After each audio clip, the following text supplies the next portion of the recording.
She didn't break in through a window. She didn't carry a gun. She walked into our backyard with a smile on her face, and she almost killed my son. There are moments in life that divide everything into two parts, before and after. The night Brenda walked into our backyard during a Category 4 storm was one of those moments.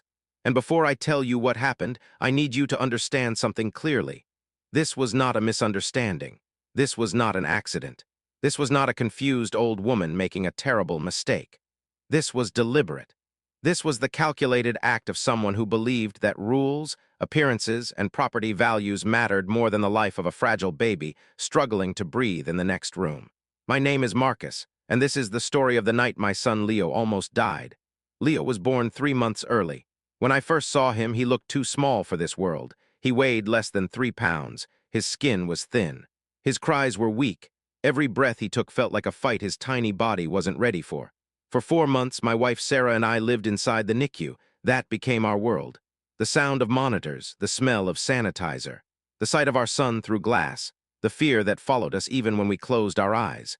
We counted every breath Leo took. We prayed over every ounce he gained. We learned how to celebrate tiny victories because big ones felt too dangerous to hope for. There were nights Sarah fell asleep in a plastic hospital chair with tears still on her face. There were mornings when I walked into that room already bracing myself for bad news. So when the doctors finally told us Leo could come home, it felt like a miracle. But it came with a condition. Leo needed a ventilator, a pediatric ventilator, a machine that would breathe for him when his own lungs were too weak to do the job alone. And the doctors were brutally honest about what would happen if that machine lost power.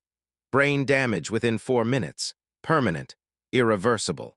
The kind of damage that can change a child's life forever if the child survives at all. So we did what any terrified parents would do. We prepared. We turned one room of our house into something between a nursery and a hospital room. We learned every alarm, every tube, every emergency step. And we installed an $8,000 backup generator wired directly into our home so that if the power ever failed, Leo's ventilator wouldn't. That generator wasn't a luxury. It wasn't for comfort. It wasn't for convenience. It was there for one reason only, to keep our son alive. We lived in a subdivision called Whispering Pines. From the outside, it looked perfect. Brick homes, trimmed lawns, quiet streets lined with oak trees. The kind of neighborhood people dream about living in. But inside that neighborhood, one woman held more power than anyone wanted to admit. Her name was Brenda. She was the HOA president. Wealthy, controlling, the kind of person who could smile at you while making your life miserable. She drove around the neighborhood every day in a golf cart with a clipboard in her lap. She measured grass with a tape measure. She fined people over paint colors, trash cans, flower beds, even the way things looked from the street. People didn't fear her because she was loud. They feared her because she had power, money, lawyers, and absolutely no hesitation about using them. Sarah and I wanted no trouble. We followed every rule. We kept our lawn perfect. We smiled and waved when Brenda drove by. We had enough to deal with already. Our whole life revolved around medications, oxygen lines, sleepless nights, and the soft mechanical sound of a machine helping our son breathe. Then Brenda saw the generator. The next morning, an orange violation notice was stuck to our front door. Remove the generator within 72 hours, or face a $500 daily fine. The notice talked about unapproved mechanical devices and community aesthetic standards. It said nothing about medical necessity, nothing about the baby inside the house, nothing about life support. It was cold, official, inhuman. So I went to see Brenda myself. I brought doctor letters. I brought medical records. I brought photographs of Leo in the hospital, connected to tubes and wires. I sat across from her and explained as calmly as I could that the generator was not optional. I told her it was the only thing standing between my son and permanent brain damage if the power went out. Brenda refused to even look at the papers. She didn't ask about Leo. She didn't ask what the machine did. She didn't ask how serious it was. She just looked at me and said HOA rules prohibited unapproved mechanical devices, and that property values mattered more.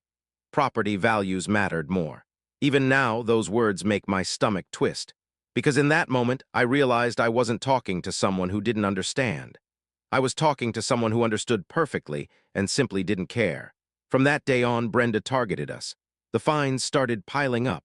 Parking violations, trash can violations, landscaping violations. One notice after another, like she was trying to punish us for putting our son's survival above her authority. Within weeks, the fines were nearing $15,000. Then came the foreclosure threat. The HOA board, completely under Brenda's control, upheld every fine.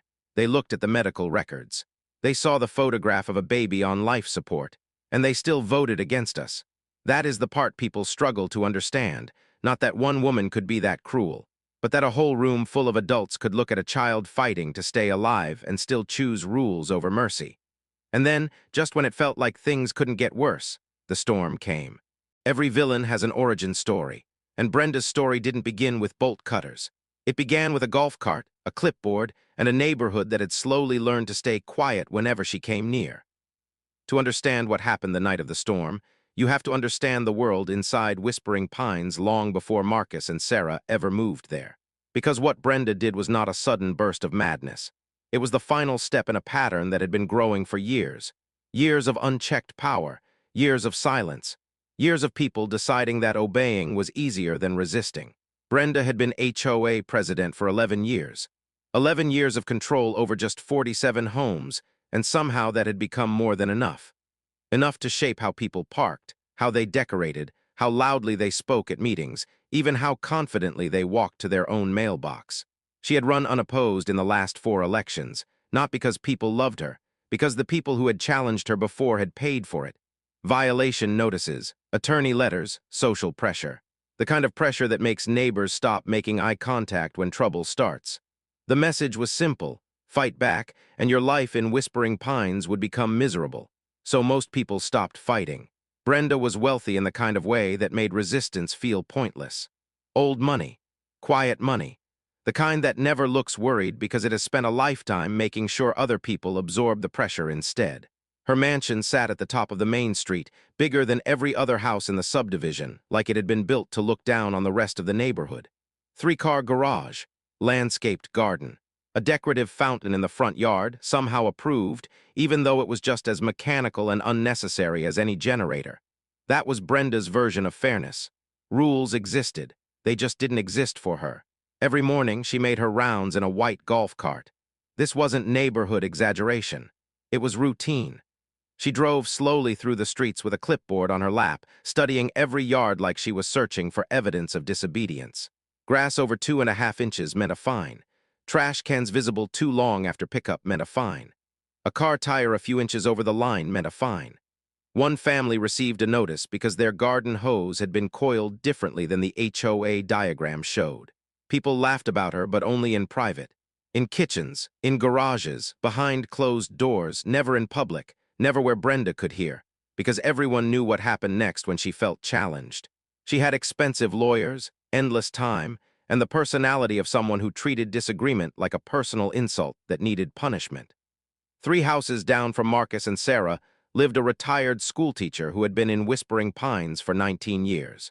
Later, she told investigators that in the beginning Brenda had only seemed strict, particular, the kind of woman who cared too much about neatness and order. But over time, something changed. Particular became controlling, and controlling became something colder, something that no longer felt like community leadership at all, something that felt like ownership. Marcus was not a confrontational man.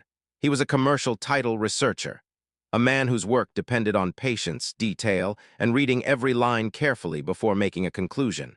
He was organized, methodical, the kind of person who kept records because records made the world feel understandable.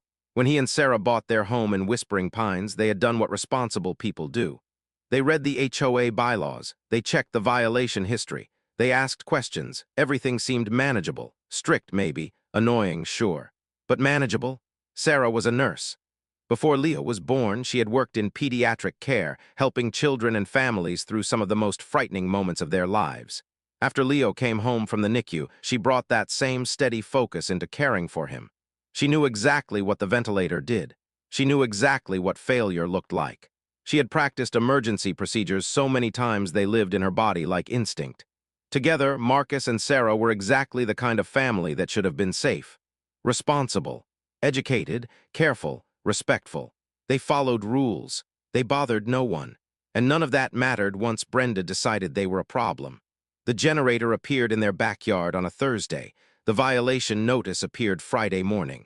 By Saturday afternoon, Marcus was sitting in Brenda's living room with a folder full of medical records on her coffee table, watching her refuse to even look at them. She had offered him tea when he arrived. That detail stayed with him later, because cruelty is not always loud. Sometimes it smiles politely. Sometimes it speaks softly. Sometimes it wears perfect manners while making merciless choices. Marcus explained everything calmly.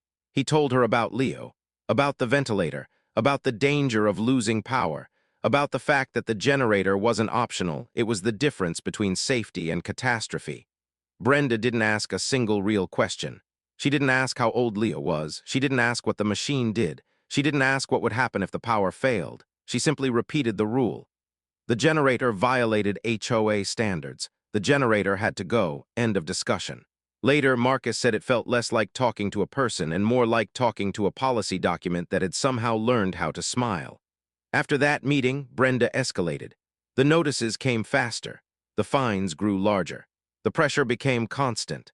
And through all of it, she kept making her daily rounds, kept smiling at neighbors, kept discussing property values in community meetings as if nothing unusual was happening. Meanwhile, at the end of the street, a premature baby slept beside a machine his parents checked every hour of every day. They checked cords, they checked fuel, they checked alarms, they checked his chest rising and falling. That was their life now. Vigilance, exhaustion, love. And maybe the most disturbing thing about people like Brenda is this: they rarely see themselves as cruel. In her own mind, she was the protector, the guardian of standards, the woman preserving beauty, order, and property value. So when Marcus installed that generator, she didn't see a desperate father trying to protect his son. She saw defiance, a challenge, a crack in the perfect system she had spent 11 years building. That is what makes this more than a crime story. It is a human story. A story about what happens when rules stop serving people and start replacing compassion. A story about what happens when one person's need for control collides with a family's need to keep their child alive. And the storm, the one meteorologists had been tracking for days, made landfall just 48 hours after Marcus walked out of Brenda's living room. The most dangerous person in any community is not the one who breaks the rules. It is the one who learns how to use those rules like a weapon, and then convinces everyone else they're doing it for the greater good. There is a special kind of trap communities fall into. It does not arrive with sirens. It does not kick down the door. It does not announce itself as danger. It settles in quietly. One unfair decision at a time. One ignored complaint at a time. One moment where decent people tell themselves, it's easier not to fight at a time. And then one day, people look around and realize something terrible. The system that was supposed to protect them has slowly turned against them. That is what happened in Whispering Pines. And the person who made it happen was Brenda. Rules are not bad by themselves. Communities need standards. Neighborhoods need structure. HOAs, at least in theory, are supposed to protect shared spaces, reduce conflict, and keep things fair for everyone. But the danger begins when rules stop serving people, when enforcement becomes more important than humanity. When the person in charge stops asking, does this help the community? And starts asking only, was the rule broken?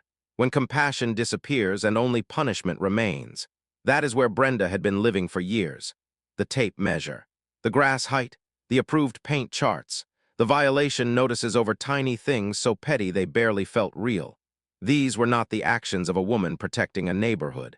These were the actions of someone who had discovered that official authority could make other people nervous, obedient, and small, and had grown addicted to that feeling. There is a phrase for what happens when an institution meant to serve everyone gets captured and turned toward one person's private interests. On a large scale, it happens in agencies and governments. On a small scale, it happens in HOAs, school boards, churches, clubs. Anywhere one person gains enough control that the system stops being communal and starts becoming personal. That was Brenda's real power. Not just that she controlled the HOA, but that she had controlled it for so long that many residents had stopped imagining another way to live. A retired schoolteacher in Whispering Pines later described it as learned helplessness. The first time you push back, you still believe fairness matters. The second time, after the fines and letters and pressure, you begin to understand the cost. By the third time, your body learns before your mind does. Your chest tightens when her golf cart slows near your house. Your stomach drops when an HOA envelope appears in your mailbox. You speak more softly at meetings. You stop saying what you really think, and then something even sadder happens. You adapt. You start telling yourself Brenda is harsh, but at least the neighborhood looks nice. You tell yourself rules are rules. You tell yourself maybe it isn't really that bad. And little by little, without ever deciding to, you become part of the silence that keeps the system alive. Marcus had not spent 19 years learning that lesson. He arrived in Whispering Pines as an outsider to Brenda's long-established order, and he arrived with something Brenda could not bully away: medical necessity. Leo's ventilator was not cosmetic, not optional, not negotiable. And that is where Brenda's trap began to fail. The trap worked like this. Brenda issued the violation notice. Marcus appealed. Brenda rejected it. Marcus went to the HOA board.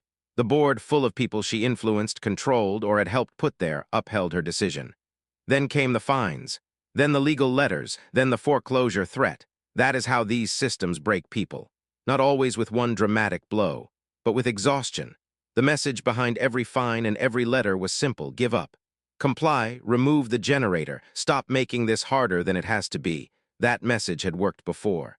Because in all the earlier fights, the thing being demanded had eventually been survivable. A gazebo could come down. A paint color could be changed. A parking habit could be fixed. But you cannot negotiate away a baby's life support. That was the one thing Brenda had not fully accounted for. She had spent 11 years finding the breaking point in other people, the moment when fear became stronger than resistance. But this time, she was dealing with a father who did not have a breaking point available to her. Not because Marcus was fearless, not because he enjoyed conflict, but because removing that generator would have meant accepting that his son's life could be placed below neighborhood appearance.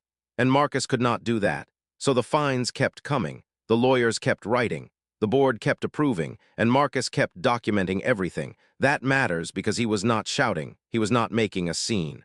He was not refusing out of pride. He was preserving truth, paying what he could, filing every notice, saving every letter, recording every step, because that was who he was: a commercial title researcher, a man trained to notice what others miss, a man whose whole profession was built on reading records carefully enough to find the truth hidden inside them. Brenda saw his refusal and misunderstood it. She saw stubbornness where there was love. She saw disrespect where there was desperation. She saw a challenge to her authority where there was really only a father trying not to imagine his child turning blue in the dark. And because Brenda had spent more than a decade teaching the neighborhood that challenges to her authority would always be punished, she did what she always did when ordinary pressure stopped working. She escalated. Then the storm appeared on the radar, and to Brenda it must have looked like opportunity. A moment of darkness, a moment of cover, a moment when fear and weather might finally do what fines and letters had failed to do. What she did not know was that Marcus had been doing more than enduring her pressure. He had been studying it. Quietly, carefully, using the same patience he used in his work, he had been digging through county property records connected to Whispering Pines. And he had found something, not a rumor, not a guess, something real, something he had not told anyone yet because men like Marcus do not speak until they are certain. He was still verifying, still cross-checking, still making sure every line could hold the weight of what it meant. But whatever he had found was big enough to matter, big enough to change the balance. 48 hours before landfall, the storm warning was issued. Meteorologists predicted severe winds, falling trees, widespread outages, the kind of storm that reveals what is truly strong and what was only pretending to be. Marcus checked the generator 3 times that day. He tested the switch, checked the fuel, reviewed the emergency steps with Sarah until both of them could have done them in the dark, half asleep with shaking hands. He was ready for the storm. He was ready for the power to fail. He was not ready for Brenda, because the truth is, no one ever really is. There are moments that reveal more than who you are. They reveal who everyone around you has been all along. The night of the storm was one of those moments, and what it revealed about Brenda was darker than even the people who feared her had imagined. The storm arrived at 11:47 p.m. It did not creep in. There was no slow warning, no gentle build, no distant thunder giving people time to settle their nerves. One moment the night was simply windy and uneasy. The next it felt as if the world outside had been seized by something violent. Trees bent in impossible directions. Rain slammed against the windows so hard it sounded like gravel. Even inside a brick house with every window shut, the storm was loud enough to make normal conversation difficult. Marcus had not gone to bed. He had not planned to. On nights when severe weather was expected, sleep felt reckless. He stayed awake in the room beside Leo's, listening to the ventilator, checking power indicators, running emergency scenarios through his mind again and again. Sarah was with Leo. The baby was asleep. The ventilator was working. The backup generator was ready. At 1:14 a.m., the power grid failed. The whole house went dark in a single instant, not a flicker, not a dimming, total darkness. The kind that feels physical, like something has been dropped over your eyes and chest at the same time. Then the ventilator alarm screamed. Marcus was already moving before the first alarm cycle finished. 3 seconds. That was how long the backup generator needed to detect the outage, switch on, and restore power. 3 seconds. But when your child's life depends on electricity, 3 seconds feels endless. Then the power came back. The ventilator resumed. Leo kept sleeping. Marcus stood in the hallway with his heart pounding so hard he could feel it in his throat. His hands shook just enough for him to notice. He gave himself only a few seconds of relief, then started checking the system again. Sarah appeared in Leo's doorway. They looked at each other across the dark hallway, lit only by the soft green glow of the ventilator. No words were needed. The generator had worked. Their son was safe. For now. Outside, the storm kept raging. Marcus moved to the window and looked out at the street. The entire neighborhood was black, every house, every porch, every window. Dark except theirs. Through the rain and the swaying trees, their home was the only one glowing, warm light spilling through the windows, visible from the street, visible from nearby yards, visible to anyone looking. But Marcus did not think much about that. Why would he? He was a tired father, grateful that his son was still breathing, waiting for the power to come back for everyone else. At 2:45 a.m., he heard something from the backyard. A metallic sound, faint beneath the storm but wrong in a way that cut through everything else. Not a branch, not debris, something deliberate. Marcus went to the back window and waited for lightning to illuminate the yard. Then the sky flashed white, and he saw her. Brenda, standing next to the generator in a yellow raincoat, rain pouring off her shoulders, hair plastered to her head, a large pair of industrial bolt cutters in her hands. She was not rushing. That was the part Marcus would never forget. She wasn't moving like someone panicked or confused. She was calm, steady, like someone carrying out a decision she had already made. Marcus ran for the back door. He burst into the storm shouting her name. Rain hit him so hard it felt like stones. Wind shoved against his body, throwing off his balance. He grabbed the railing to steady himself and screamed the only words that mattered. "My son is on life support. Stop. Don't touch that generator." Brenda turned and looked at him, and for one terrible second, some part of Marcus must have still believed that hearing those words would stop her. That something human would wake up inside her, that no one could hear a father say, "My son is on life support," and still go through with it. But Brenda did. She looked at him, and then she cut the cable. The generator died. The house went dark again, but this time there was no recovery, no safety system left. No 3-second delay before power returned. Inside the house, the ventilator alarm started screaming again, and this time it did not stop. Marcus froze for one fraction of a second, the kind of second where time seems to split in half. Cable cut, power gone, Leo has 4 minutes, then he ran back inside. Later, Marcus said the next 14 minutes were the most focused of his life. Not the most emotional, not the most frightening, the most focused. Because when terror becomes absolute, there is no room left for panic. There is only action. Sarah was already at Leo's bedside. That matters. She had heard the generator die and moved before Marcus even made it back through the door. She already had the bag valve mask in her hands, the manual device used to push air into a patient's lungs when a ventilator fails. A mother in the middle of the night, in a dark house during a Category 4 storm, manually breathing for her own baby because a neighbor had decided HOA rules mattered more than his life. Marcus called 911. His voice was controlled, almost clinical. He told the dispatcher his son was a premature infant on mechanical ventilation. He said the backup power had been deliberately cut by a neighbor. He said his wife was manually ventilating the child. He gave the address, repeated it, stayed on the line.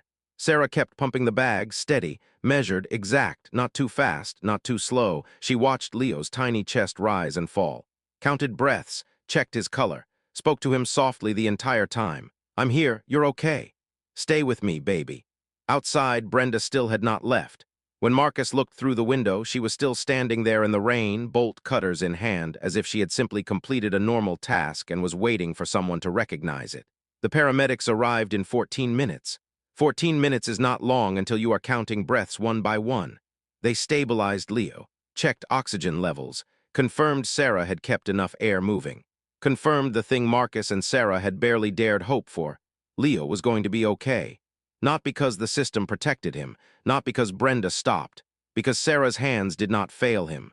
When police arrived, Brenda was still in the backyard. She did not run. She did not deny it. She did not look ashamed. When officers asked why she had cut the generator cable during a storm while knowing a baby on life support was inside the house, she gave an answer so cold that officers later described it as one of the most chilling things they had ever heard. She said Marcus should have followed HOA rules. That was it. No remorse, no horror, no concern for the child, just the rule. The officers arrested her on the spot. She was handcuffed in that yellow raincoat while inside the house paramedics worked over the child she had nearly killed. And even then, she stayed calm. She did not cry. She did not ask if Leo was alive. She asked for her attorney. Marcus stood in Leo's doorway, listening to the storm, the police radios, the paramedics, and the sound of his son breathing. And as he stood there, he thought about the folder he had been quietly building for weeks.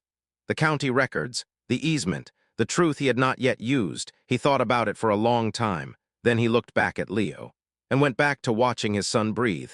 Every story has a moment where an ordinary person becomes something more, not because they planned it, not because they were ready, but because life leaves them no other choice. There is a strange kind of clarity that comes after a crisis. Not in the first hour, not while paramedics are still in your house, not while police lights are flashing through wet windows, not while your hands are still shaking from how close you came to losing everything. That kind of clarity comes later, sometimes while washing dishes, sometimes while folding laundry, sometimes while sitting beside your child's crib watching them sleep, realizing how close you came to never seeing that rise and fall of their chest again. And when it comes, it is not loud. It is calm, final. For Marcus, that clarity came 3 days after the storm. Leo was stable. The doctors had returned the next morning and checked everything. They confirmed the thing Marcus and Sarah had barely dared hope for. Despite the severed cable, despite the 14 minutes of manual ventilation, despite the terror of that night, Leo had suffered no measurable neurological damage.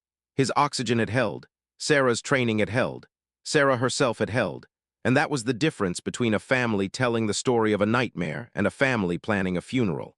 On the third morning, Marcus sat beside Leo's crib and watched his son breathe. The ventilator gave its soft, mechanical rhythm.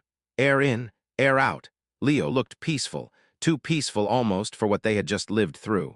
That is one of the cruelest things about surviving something terrible. Afterward, the person you nearly lost can look completely untouched by it, and the contrast hurts more than panic ever did. Leo did not know how close he had come. He did not know about the darkness, the bolt cutters, the shouting, the countdown. He just slept. And as Marcus watched him, something inside him settled. Not peace, not forgiveness, something harder than that. Resolution.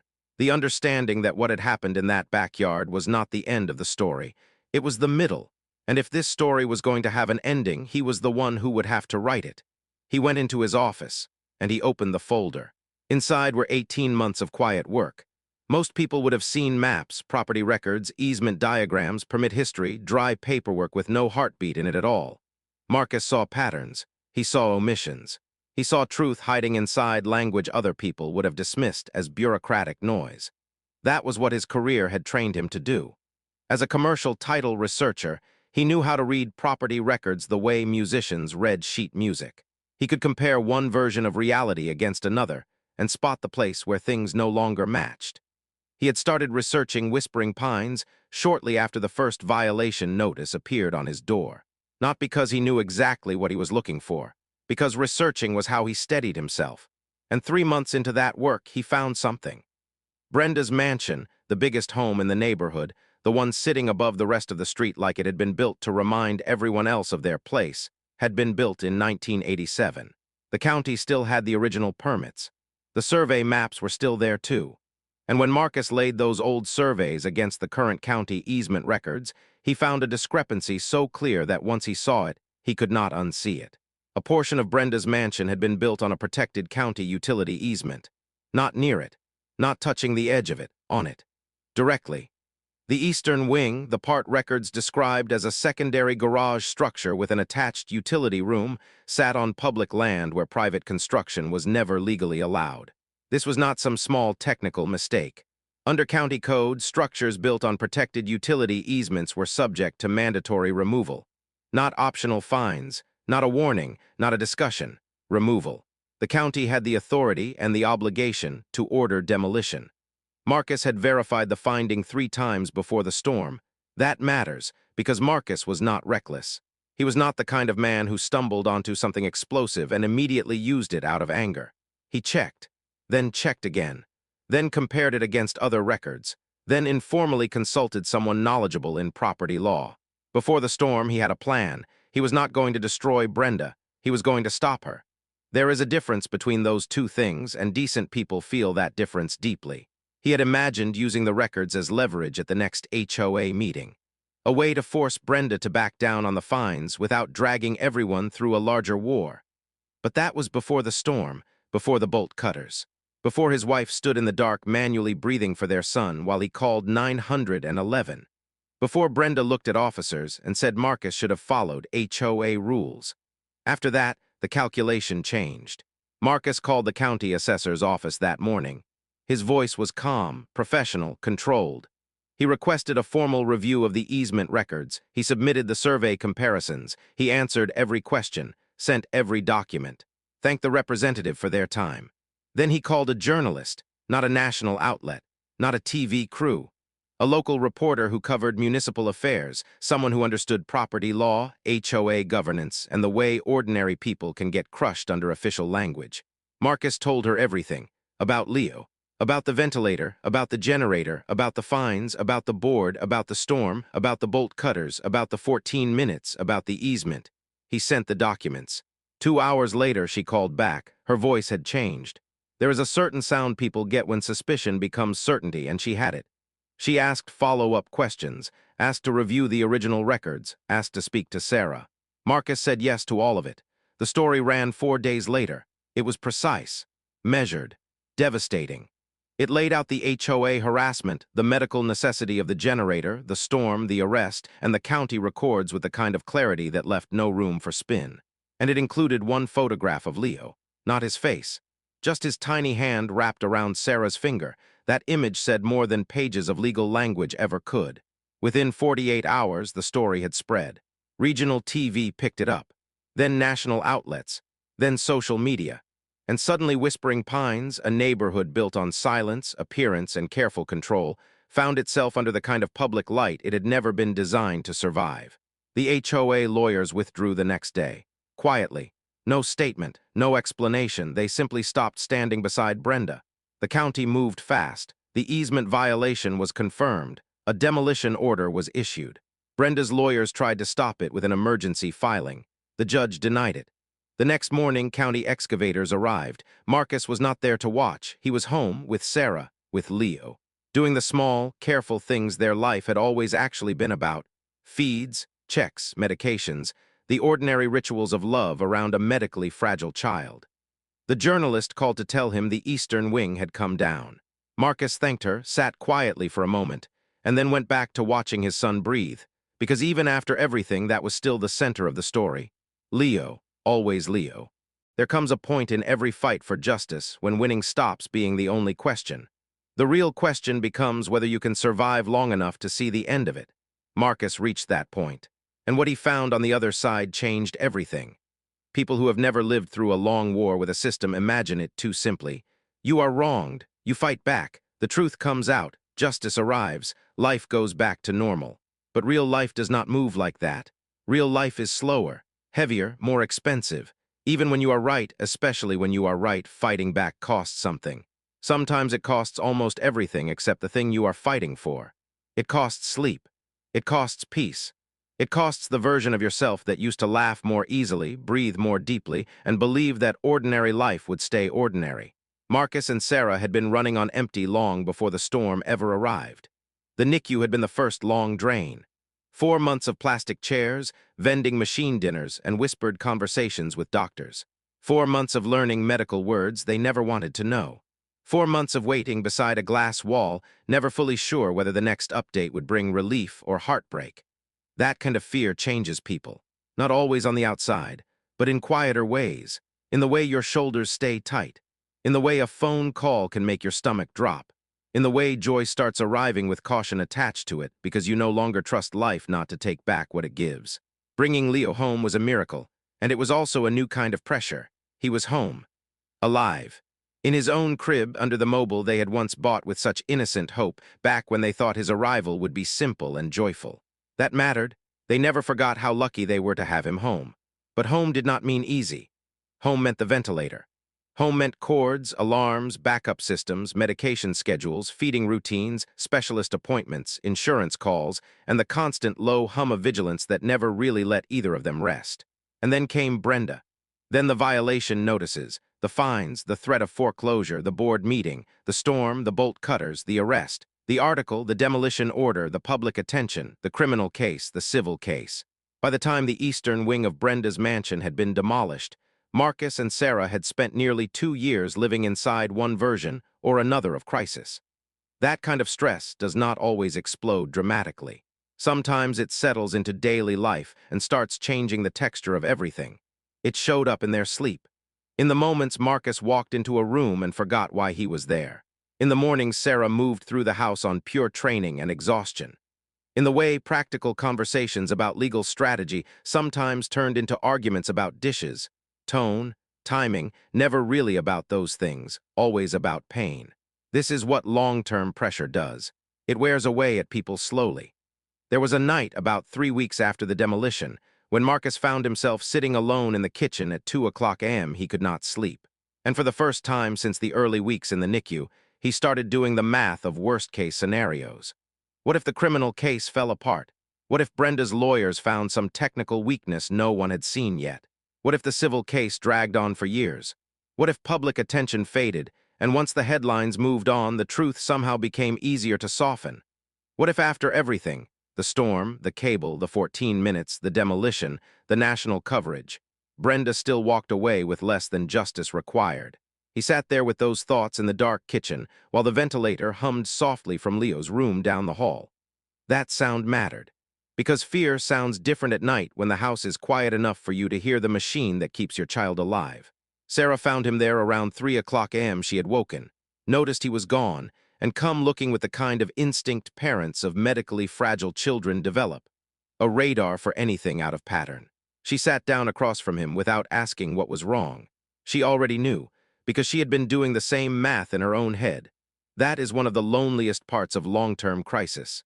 Two people carrying the same fear in separate silence, each trying not to add to the other's burden. They sat there for a while without speaking. Just two exhausted parents in the middle of the night, with paperwork and fear spread all around them, listening to the soft rhythm of their son's breathing machine. Then Sarah said something Marcus would later describe as the sentence that carried him through everything that followed. She said, "We did not start this because we thought we would win. We started this because Leo deserved parents who did not accept what happened to him. Whatever happens next, we have already been those parents. Nobody can take that away." It was not strategy. It was not hope. It was truth. And sometimes truth is the only thing strong enough to hold people together when they are too tired for anything else. Marcus went back to bed after that. He slept for 4 hours, the longest uninterrupted sleep he had had in weeks. When he woke up, Leo was awake too, making those small sounds babies make when they are ready to be picked up. Marcus lifted him carefully, tubes and all, and held him against his chest in the pale quiet of early morning. Leo was still small, still fragile, but warm, present, real, and for a few minutes the worst-case scenarios lost some of their power. The turning point came 6 days later, not with some dramatic confession, not with a surprise witness, with something small. A junior prosecutor reviewing old HOA security footage. The cameras had been installed by Brenda herself for community safety. What no one had realized until then was that one of them partially covered the rear access path behind Marcus and Sarah's yard.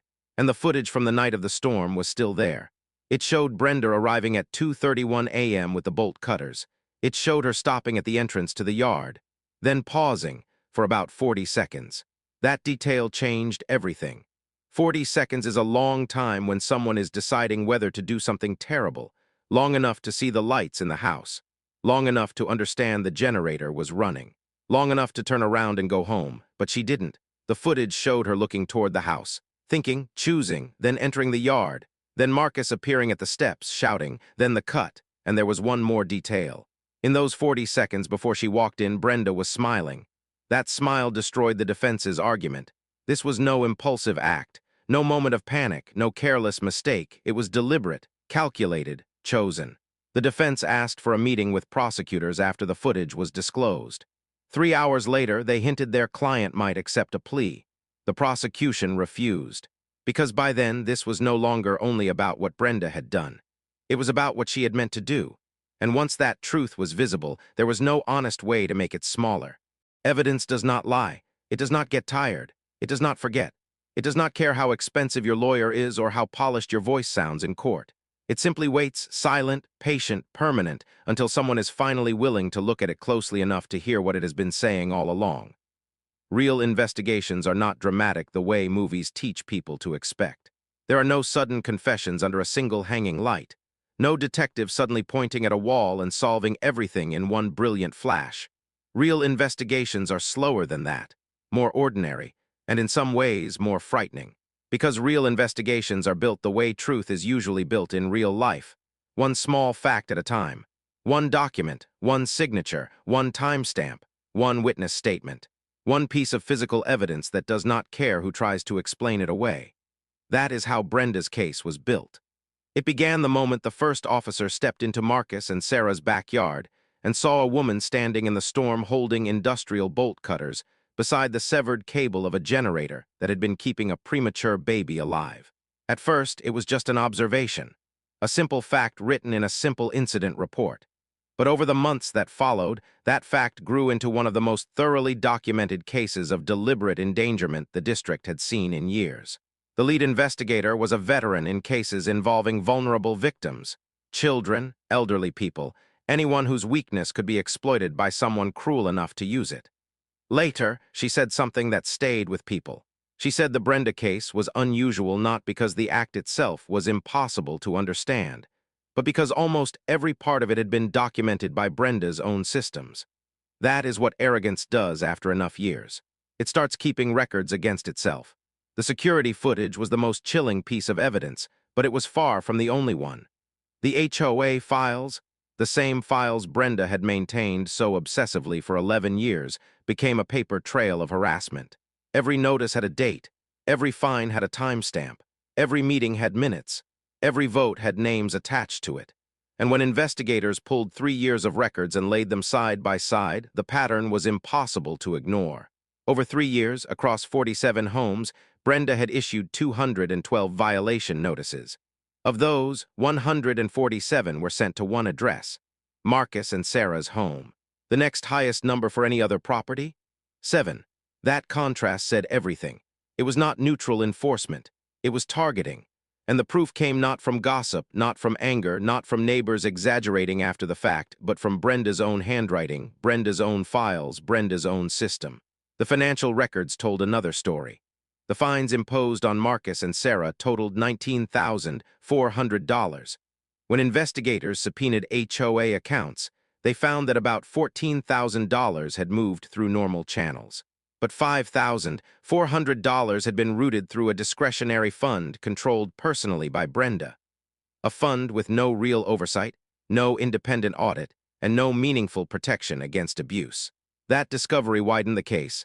Forensic accountants dug deeper, and what they found was not one dramatic theft, it was worse. A pattern, small, repeated transfers over years. Money moved quietly enough to avoid attention, but consistently enough to reveal intent. Payments connected to Brenda. Vendor charges no one could explain. Reimbursements with no supporting records. It was not only about control anymore. It was about benefit.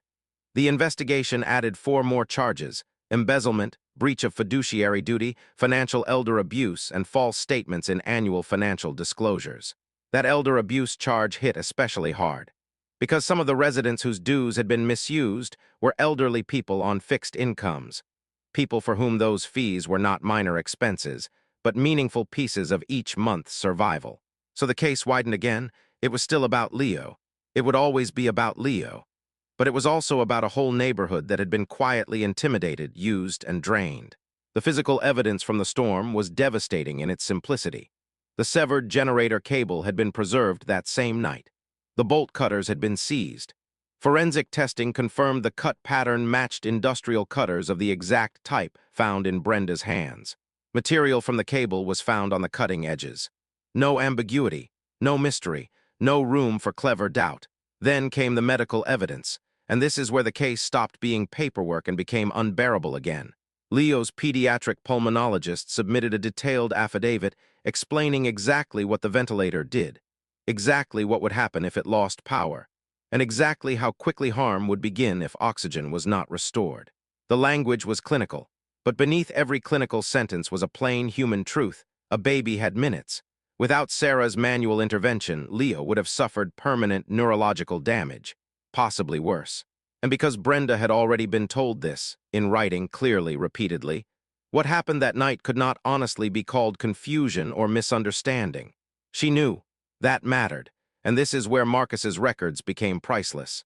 From the beginning, he had kept everything: every notice, every certified letter, every medical document, every board communication, every meeting record.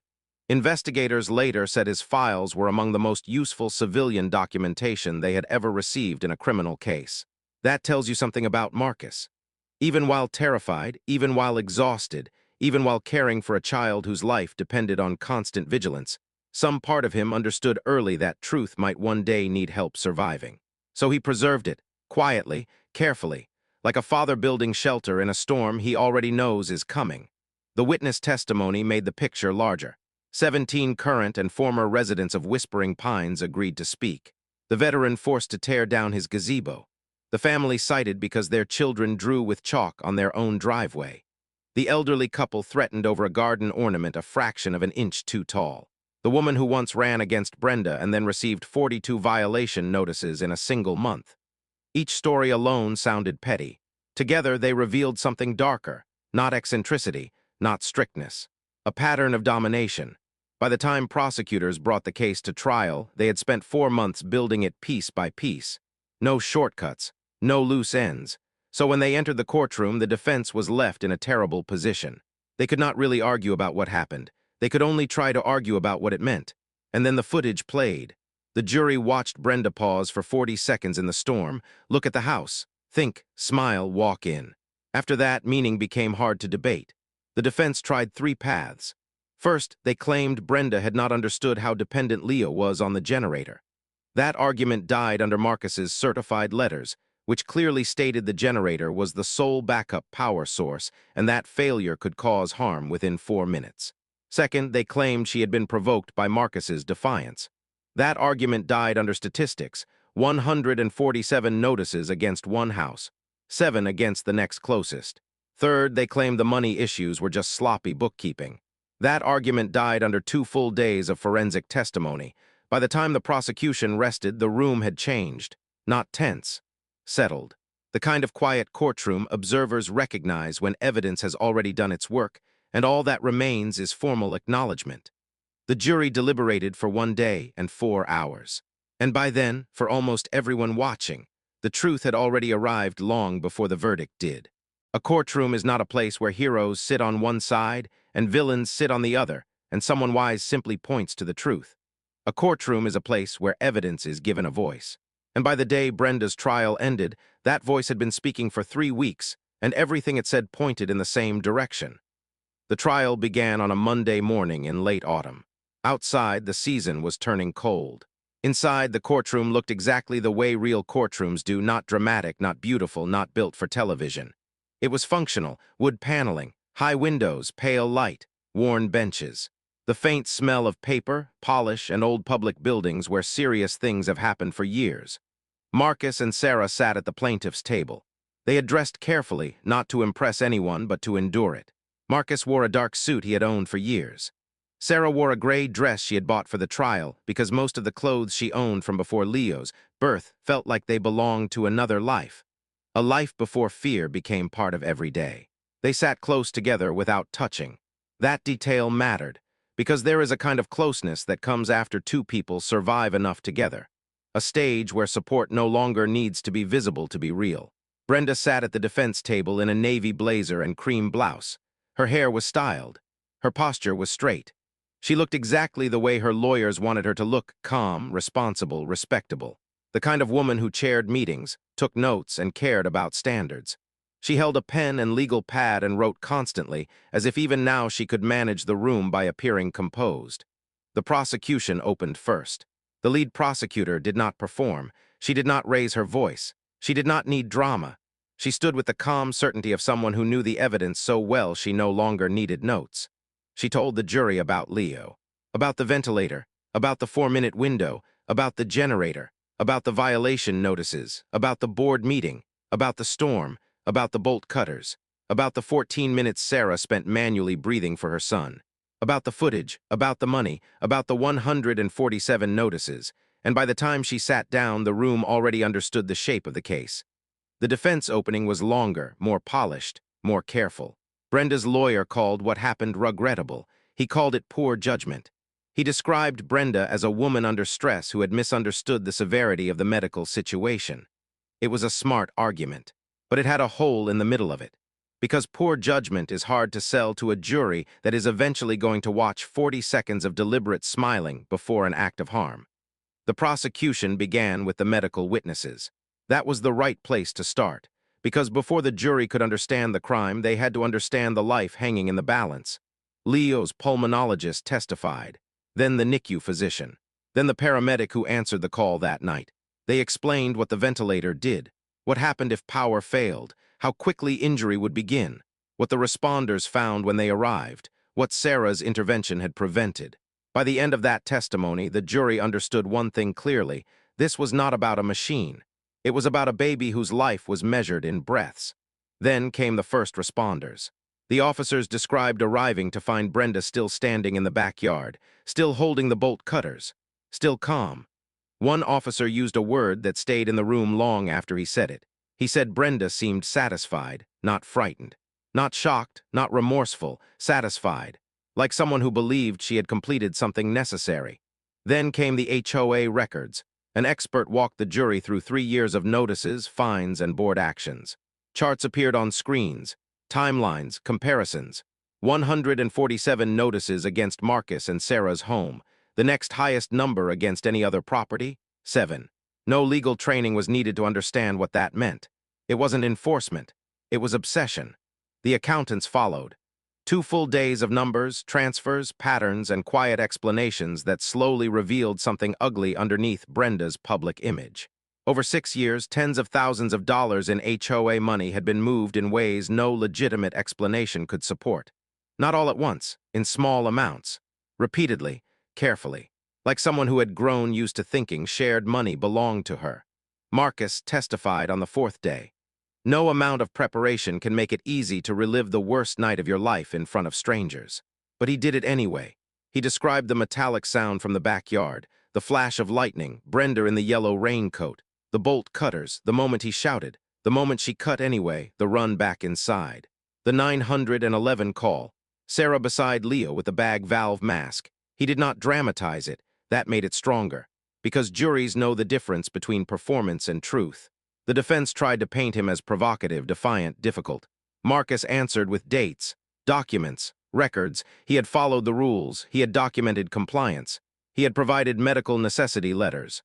He had communicated through official channels.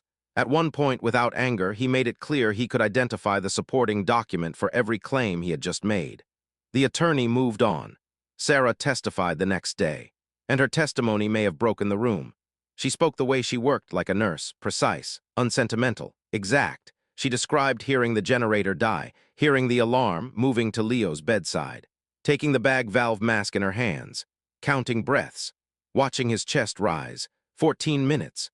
When a mother calmly tells a jury exactly how she manually kept her own child alive because a neighbor deliberately cut power to his life support, it lands harder than any crying ever could. When she stepped down, the courtroom went still. Then the prosecution played the footage.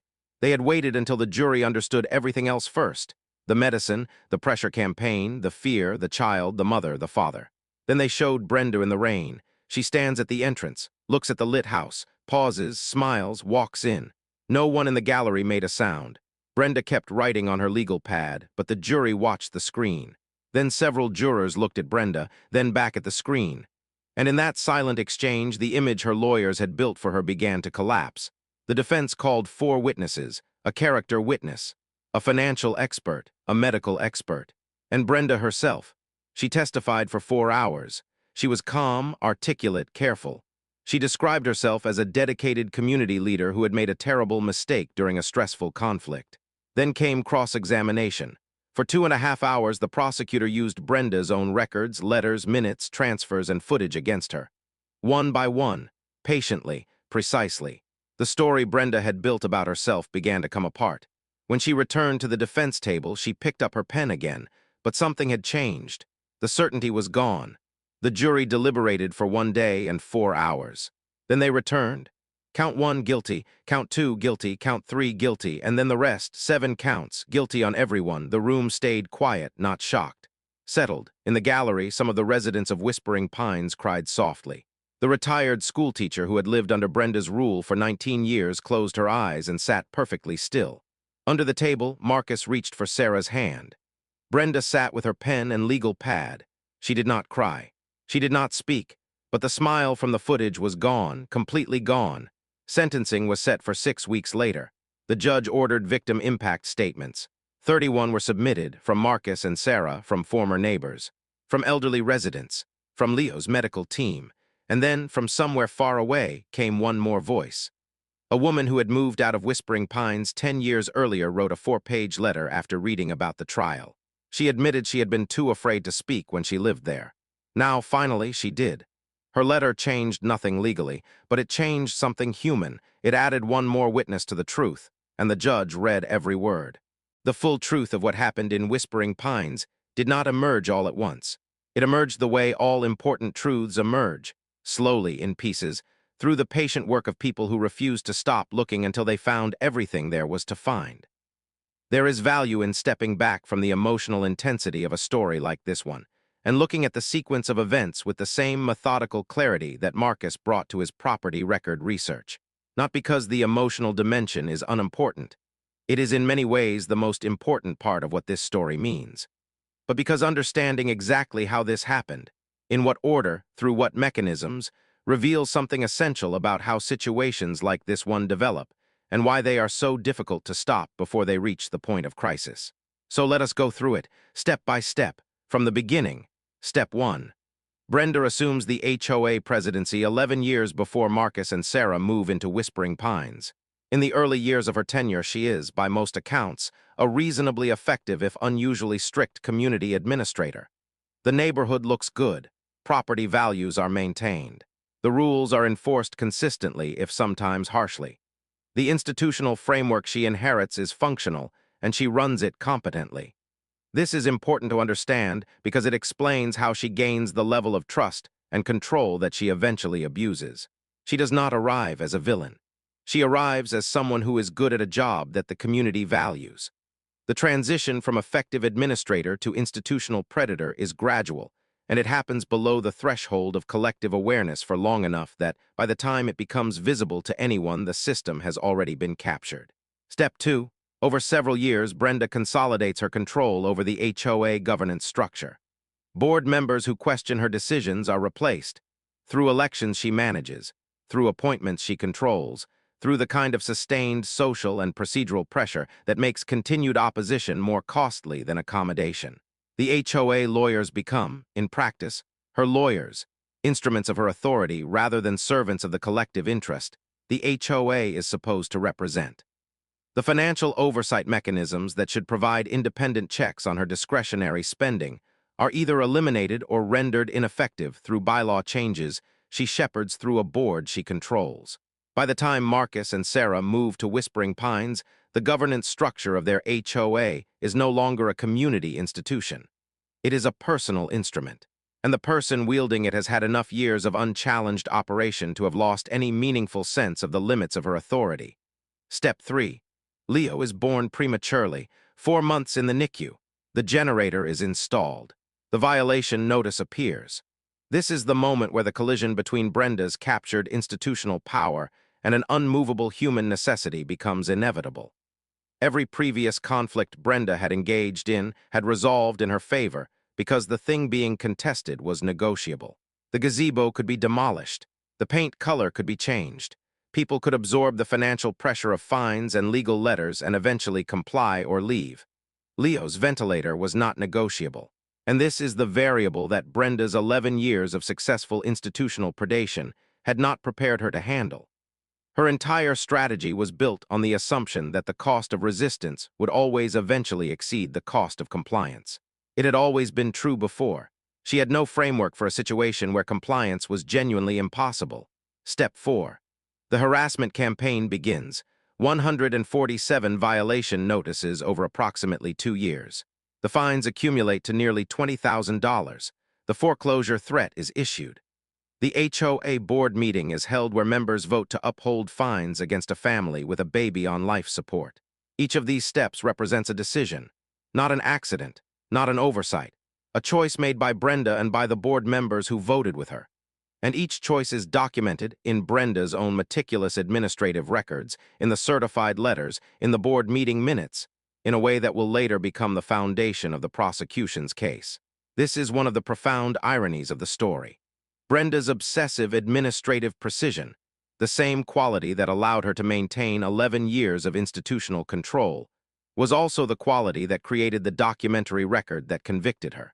She documented everything because documentation was power. She had been right about that for 11 years. What she had not anticipated was that documentation could also be evidence. Step 5. Marcus begins his property record research. This step is happening quietly and in parallel with the harassment campaign, invisible to Brenda, driven by the same professional instincts that made Marcus good at his job. He is not looking for a weapon. He is looking for understanding. He wants to know everything about the legal and property landscape he is operating in because that is how he approaches every situation that requires navigation. What he finds, the protected county utility easement under Brenda's eastern wing, is not something he immediately acts on. He verifies it carefully. He consults informally with a property law specialist. He considers his options. He decides to hold it as a negotiating instrument rather than an immediate weapon. This decision tells you something important about Marcus. He is not motivated by revenge. He is motivated by resolution. He wants the harassment to stop. He wants his family to be left alone. He wants to be able to care for his son without fighting a war with his HOA president simultaneously. If Brenda had been willing at any point to back down, to acknowledge the medical necessity of the generator, to call off the fines and the lawyers and the foreclosure threat, Marcus's folder of county records would have stayed in his filing cabinet, and Brenda's eastern wing would still be standing today. Step 6. The storm warning is issued. Marcus prepares the generator. Brenda sees the lights. The bolt cutters come out of wherever she has been keeping them, and investigators noted during the search of her property that the bolt cutters showed evidence of recent purchase, suggesting premeditation that extended back at least several days before the storm. This detail, the recent purchase of the bolt cutters, was one of the pieces of evidence that most effectively countered the defense's argument about poor judgment and stress and momentary loss of control. You do not buy industrial bolt cutters in the days before a storm because you are stressed. You buy them because you have made a plan. Step 7. The storm arrives. At 2:31 in the morning, Brenda walks to the rear access path behind Marcus and Sarah's property, carrying the bolt cutters she purchased specifically for this purpose. She stands at the entrance to their backyard for 40 seconds. The security camera records her face. She is smiling. Let us stay with that 40 seconds for a moment because it is the moral and legal center of this entire story. 40 seconds is not a long time in most contexts. It is long enough to read 2 paragraphs, long enough to tie your shoes, long enough to make a cup of tea. It is also long enough to reconsider, long enough to think about what you are about to do and decide not to do it, long enough for the most basic human moral instinct, the knowledge that a child is inside that house and that what you are about to do could kill that child, to surface and redirect your actions. For most people, that 40 seconds would have been more than enough. The thought would have arrived. The hand would have stopped. The bolt cutters would have been set down. Whatever anger or institutional grievance or sense of violated authority had driven you to that backyard in the rain would have encountered the simple, irreducible reality of a baby's life and would have retreated. For Brenda, it did not work that way. She stood there for 40 seconds and she smiled and she walked in. Step 8. The cable is cut. Leo has 4 minutes. Sarah manually ventilates. Marcus calls 911. The paramedics arrive in 14 minutes. Leo survives. The margin here is worth contemplating carefully. 14 minutes of manual ventilation during which Sarah's training and composure made the difference. Paramedics who arrived quickly enough. A baby who was strong enough to survive the interruption. Any one of these factors could have been different. The training could have been less thorough. The response time could have been longer. Leo could have been having a worse night medically. The margin between the outcome that actually occurred and the outcome that would have made this a murder case rather than an attempted manslaughter case was narrow enough that it deserves to be named clearly. Brenda got lucky, not in the sense that anything went well for her, nothing did, but in the specific sense that the child she endangered survived. And the survival of that child, while it was the outcome that everyone who cared about Leo prayed for, also meant that Brenda would face serious but not maximum consequences. Had Leo not survived, the legal situation would have been categorically different in ways that no amount of legal skill could have managed. Step 9. The arrest. The journalist. The county records complaint. The demolition. The HOA lawyers withdraw. The criminal case is built. The financial investigation expands the charges. The security footage is discovered. The defense's plea offer is declined. The trial begins. Each of these steps follows from the previous one with a logic that feels, in retrospect, almost inevitable. But it was not inevitable. It required Marcus to keep going when keeping going was exhausting. It required Sarah to be steady when steadiness cost something real. It required the journalist to take the story seriously and pursue it thoroughly. It required the county assessor's office to act on the complaint promptly. It required the junior investigator, who spent an afternoon reviewing security footage, to think to check cameras that nobody had specifically flagged. It required the prosecutor to decline the plea offer when accepting it would have been the path of least resistance. Justice is not automatic. It is the product of specific decisions made by specific people at specific moments. And in this case, enough of those people made the right decisions often enough that the system worked the way it is supposed to work. Step 10. The trial concludes. 7 guilty verdicts. The sentencing hearing is scheduled. And there is one more step, one that does not appear in the court records or the newspaper coverage or the legal documents, but that is, in many ways, the most important step of all. Marcus and Sarah go home. They go home to Leo, who is growing, who is stronger than he was a year ago, whose ventilator dependency is being gradually assessed by his medical team as his lung development continues, who does not know anything about bolt cutters or HOA presidents or county easements or security footage, or any of the things that the adults in his life have been navigating on his behalf, since before he was old enough to understand what any of it meant. He knows his parents' voices. He knows the particular way his mother holds him during his feeds. He knows the warmth of his father's hands. He knows the mobile above his crib that plays soft music when the room is quiet. He knows the things that a small child knows, the things that constitute the entire world at the beginning of a life that very nearly did not continue. Marcus sits next to Leo's crib on the evening after the guilty verdicts are returned, and he watches his son sleep, and he thinks about the folder of county records that started everything in motion. He thinks about the 40 seconds on the security footage. He thinks about the 2 in the morning kitchen conversation with Sarah when she told him that they had already been the parents Leo deserved regardless of what happened next. He thinks about what it means that the system, imperfect and slow and costly as it was, had ultimately worked. And he thinks about the 17 witnesses who testified, the residents of Whispering Pines who had been afraid for years and had found, in the specific circumstances of this case, enough safety and enough support to finally speak. The retired schoolteacher who had watched 19 years of Brenda's reign and had waited 19 years for the moment when telling the truth had become possible. He thinks about how long 19 years is, and he thinks about how much shorter it would have been if someone had found the courage to speak sooner. If you had been a resident of Whispering Pines and you had seen what Brenda was doing over those years, would you have spoken up earlier? Or would the cost of resistance have silenced you the way it silenced so many others? Be honest with yourself and tell me in the comments. There is no wrong answer. The sentencing hearing was 3 weeks away, and the judge who would preside over it had read every word of every victim impact statement submitted. All 31 of them. including the 4-page letter from the woman who had moved away a decade ago and had finally, after all those years, found it possible to say what she had seen. Every story that truly matters ends the same way. Not with a verdict, not with a sentence, not with a wall being torn down or a bank account being seized or a woman in handcuffs disappearing through a courtroom door. The stories that matter end with the people who survived and what they choose to do with the life they still have. The sentencing hearing took place on a Thursday morning in the first week of winter. By then, this case no longer belonged only to Marcus and Sarah. It belonged to everyone in Whispering Pines who had spent years living under Brenda's control. And it belonged to everyone outside that neighborhood who had followed the story and recognized something painfully familiar in it.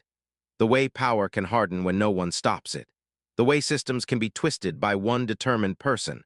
The way ordinary families are sometimes forced to become extraordinary simply to survive. The courtroom was fuller than it had been at any point during the trial. People had driven for hours to be there. The retired schoolteacher sat in the front row. The veteran whose gazebo had been torn down sat a few seats away. The elderly couple whose dues had been stolen sat side by side. The husband's hand resting over his wife's as if both of them understood that after all these years, it mattered to witness this moment together.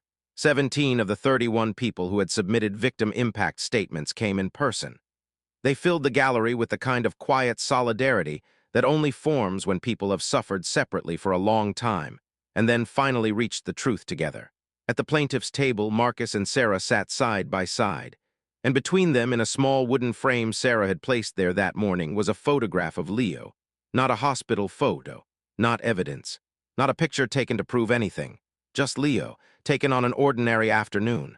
Awake, alert, looking straight at the camera with the serious, curious expression babies sometimes wear when the world is still brand new and everything in it feels worth noticing. He was still small, still fragile, but alive in the fullest sense of the word, present. And that photograph changed the emotional center of the room, because suddenly this hearing was no longer just about punishment. It was about the child who had survived long enough to become the quiet reason everyone was there. Brenda sat at the defense table in the same navy blazer she had worn at trial. At first glance, she looked the same, upright, controlled, composed. But to the people watching, something had changed. During the trial, that posture had looked like confidence. On the morning of sentencing, it looked more like strain. The posture of someone holding herself together because collapsing would mean admitting something she had never allowed herself to admit. The judge entered at 9:15 a.m. He moved without hurry, spoke without performance. The kind of man who had seen enough human pain in a courtroom that he no longer mistook noise for seriousness. The victim impact statements came first, not all of them. The judge had chosen 12 to be read aloud, saying they reflected the wider body of harm described in the full submissions. The first came from the veteran. He spoke about the gazebo Brenda had forced him to tear down, about the wood it had been built from lumber he had kept for decades from a tree in his childhood yard, because he had always wanted to build something meaningful from it, something that might outlast him. And then one woman with authority and paperwork had reduced that meaning to a violation. His statement was not angry. That made it worse. The next came from one of the elderly residents whose dues had been misused, a 78-year-old woman on a fixed income. She wrote that what hurt most was not the money itself, but the grief of realizing that trust offered faithfully over many years had been treated as something to be exploited. Then came Marcus's statement. He had written it over several nights, revised it again and again, read it aloud to Sarah until he could get through it without breaking. And when the prosecutor read his words in court, Marcus sat there looking at Leo's photograph and felt something he had not expected. Not closure, not peace, but something close enough to hold. He did not write about the storm, or the bolt cutters, or the 14 minutes. Those details were already part of the record. Instead, he wrote about the mornings, about routine, about checking Leo's lines, preparing feeds, giving medication, monitoring machines, the small, careful acts that shaped every day of their lives. He wrote about what it meant to do all of that while carrying a legal war that should never have existed, and what it meant, finally, to imagine doing it without fear of what Brenda might do next. And then came the final line. My son is alive, and I intend to spend the rest of my life making sure he knows that the world contains people who will fight for him, and that he is worth fighting for. The room went still. Because some truths do not need explanation after they are spoken. They only need a moment to land. Sarah's statement was shorter. She wrote the way she had testified, like a nurse, precise, clean, without unnecessary sentiment. She described the 14 minutes in medical terms: bag valve mask, respiratory rate, oxygen saturation, manual ventilation, and somehow that clinical language made it even more devastating, because behind every term was one plain reality. A mother had spent 14 minutes manually breathing for her own child because a neighbor had chosen to cut the power. Sarah wrote that her training had held. What she still did not know, she said, was what to do with the memory afterward. How to sit beside her son's crib on an ordinary evening and not hear, beneath the steady rhythm of the ventilator, the echo of the alarm that had sounded when the cable was cut. Then the judge invited Brenda to speak. She stood and read a prepared statement. She spoke about years of service, standards, property values. She expressed regret, but only in the careful, lawyer-shaped way that acknowledges sadness without surrendering responsibility. She said she wished things had been different. She did not say, "I was wrong." The judge noticed. So did everyone else. When she sat down, the judge spoke. He said this case was not complicated, not morally ambiguous. It was the deliberate abuse of institutional trust by someone who had been given power to serve people and had instead used it to control them, profit from them, and finally endanger the life of a child. Then he imposed sentence: 30 years for the aggravated charges tied to Leo's endangerment, 4 additional years for the financial crimes, restitution, asset surrender, a permanent ban from serving in any governance or fiduciary role again. Brenda was remanded immediately. She was escorted out without looking at Marcus, Sarah, or the gallery. The door closed behind her, and the courtroom exhaled. Outside, the winter light was pale and clear. Marcus and Sarah drove home in near silence, because there was only one place they wanted to be, with Leo. When they entered his room, the ventilator was humming softly.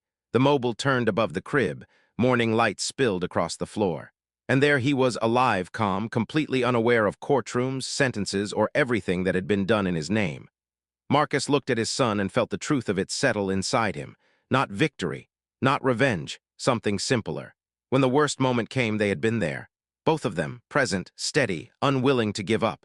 They were the parents Leo deserved, and Leo was alive to grow up knowing it.